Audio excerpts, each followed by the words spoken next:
দেখবেন ইদানিং জামাতের নেতারা বলে গলা কেটে ফেলবো দাড়িপাল্লায় ভোট না দিলে, শুধুমাত্র ক্ষমতায় থাকবার জন্য, ক্ষমতায় আসবার জন্য। কোনো মানুষের লাশের সাথে শত্রুতা থাকতে পারে না, কিন্তু এখন আমরা দেখছি যে এই লাশের সাথে শত্রুতা তৈরি করছে।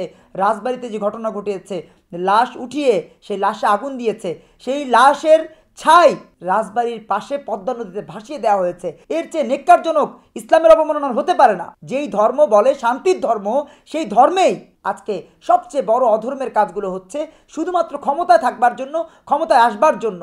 যারা এই কাজগুলো করছে তারা কিন্তু ইসলামকে ধারণ করে না, তারা ক্ষমতাকে ধারণ করে, ক্ষমতাকে লালন করে, এবং ক্ষমতায় আসতে উদ্গ্রীব হওয়ার কারণে আজকে লাশের গায়ে আগুন দিয়ে তারা ভয় দেখাচ্ছে, মানুষের মধ্যে ভীতির সঞ্চার করছে। দেখবেন ইদানিং জামাতের নেতারা বলে গলা কেটে ফেলবো দাড়িপাল্লায় ভোট না দিলে, অমুক করে ফেলবো দাড়িপাল্লায় ভোট না দিলে, তমুক করে ফেলবো দাড়িপাল্লায় ভোট না দিলে। ইভেন তারা বলছে যে প্রথমে নাকি কবরে রাখার পরে প্রথমে নাকি ফেরেশতারা জিজ্ঞেস করবে যে কোন মার্কায় ভোট দিয়েছো।